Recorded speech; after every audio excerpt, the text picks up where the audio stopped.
Welcome to कहानियों की दुनिया। ईरान का बादशाह बहुत दिनों से परेशान था।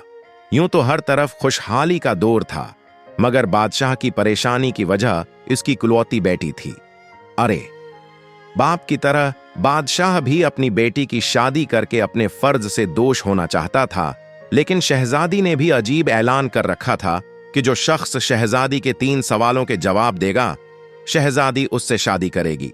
इस पास की रियासतों के कई शहजादे आए, मगर सब के सब नाकाम लौटे। इस मुल्क में एक नौजवान रहता था जिसका नाम आजम था। उसने अपने वालिद से कहा कि वो भी अपनी कसमत आजमाना चाहता है। आजम के वालिद एक आलम थे और बरसों से लोगों में इल्म की रोशनी बांट रहे थे। मुल्क की फारिस का वजीर आजम, बड़े बड़े दरबारी और शहर का काजी भी उनका शागिर्द था। बाप ने बेटे की ख्वाहिश देखी तो बोले, बेटा, अगर तुम नाकाम लौटे तो तेरा कुछ नहीं जाएगा।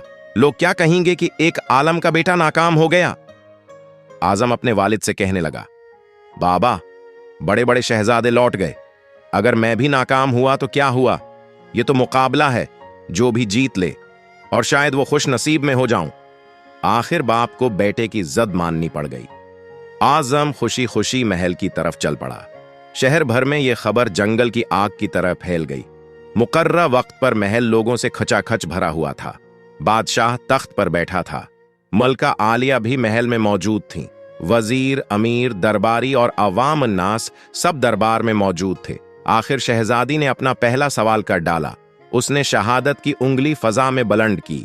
आजम कुछ देर खामोश हुआ और फिर शहादत वाली उंगली के साथ वाली उंगली के सामने बुलंद की।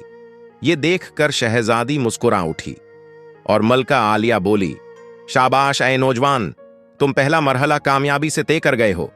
दूसरे सवाल के लिए शहजादी कुर्सी से उठी और हाथ में तलवार लेकर हुआ में चलाने लगी। कुछ देर बाद वो दोबारा अपनी नशस्त पर आकर बैठ गई। बादशाह समेत हर दरबारी की नजर आजम पर थी। आजम खड़ा हुआ और अपनी जेब से कलम निकालकर फजा में बुलंद कर दी। शाबाश ऐ नौजवान, हम खुश हुए, ये जवाब भी दरस्त है। बल्कि उजे की आवाज दरबार में अभरी। इसके साथ ही दरबार मुबारक हो की आवाज से गूंज उठा। 2 सवालात क्या थे? उनके जवाबात क्या थे? हर शख्स इस बात पर गौर कर रहा था कि शहजादी ने क्या पूछा और आजम ने क्या जवाब दिया। लोगों के लिए यह एक राज था। आखिर शहजादी ने तीसरा सवाल कर डाला।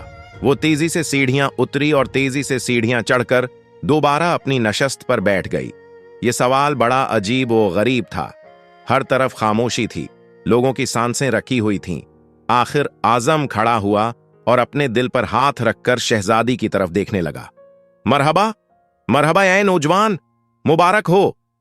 मलका आलिया की आवाज के साथ ही शहजादी महल के अंदरूनी हिस्से में चली गई और महल मुबारकबाद हो की आवाज से गूंज उठा। लोग खुशी से झूम रहे थे। आजम दिल ही दिल में अल्लाह का शुक्र अदा कर रहा था कि जिसने उसे यह एजाज बख्शा। बादशाह ने आजम से पूछा, आए नौजवान, मलका आलिया को तुमने मुतमईन कर दिया। अब ये बताओ कि तुमसे क्या पूछा गया था और तुमने किया जवाब दिया। अगर तुमने एक भी गलत जवाब दिया तो तुम्हारी गर्दन मार दी जाएगी। आजम पुर एतमाद अंदाज में खड़ा हुआ और बोला, बादशाह सलामत। शहजादी ने एक अंगली खड़ी करके पूछा था, क्या तुम अल्लाह को एक मानते हो? मैंने 2 अंगलियां खड़ी करके जवाब दिया कि अल्लाह और उसके रसूल ईमान उटल है। बहुत खूब, हम खुश हुए, बादशाह ने मुस्कुराकर कहा। आजम बोला। इसके बाद शहजादी ने तलवार चलाकर पूछा था कि क्या तलवार से कोई बड़ा हथियार है? मैंने जवाब दिया, हां, कलम का वार तलवार के वार से ज्यादा कारगर होता है। माशा अल्लाह, नौजवान, तुमने हमारा दिल जीत लिया। तुमने साबित कर दिया कि जाह व जलाल दोनों तो हिश्मत के इल्म के सामने कोई हैसियत नहीं। लेकिन यह बताओ, तीसरा सवाल क्या था? बादशाह ने हौसला अफजाई करते हुए पूछा। आजम ने आसमान की तरफ देखा और कहने लगा, बादशाह सलामत। शहजादी दरबार की सीढ़ियां उतरी और दोबारा चढ़कर कुर्सी पर थक कर बैठ गई। उन्होंने पूछा था कि मैं थक चुकी हूं, लेकिन मेरे जिस्म की एक चीज नहीं थकी। मैंने जवाब दिया कि दिल, क्योंकि दिल इंसानी जिस्म में वो वाहिद चीज है जो पैदाइश से लेकर मौत तक बगैर थके हुए धड़कता रहता है। बादशाह ने आजम को पास बुलाकर गले से लगा लिया और कहा, ए लोगो, गवाह रहना, मैंने हकदार का हक अदा कर दिया है। मोहतरम खवातीन व हजरात, बेशक अल्लाह और उसके रसूल पर ईमान उठल है, और दूसरा, कलम का वार दुनिया के हर हथियार से ज्यादा खतरनाक है, और तीसरा, दिल, क्योंकि दिल इंसानी जिस्म में वो वाहिद चीज है जो पैदाइश से लेकर मौत तक बगैर थके हुए धड़कता रहता है।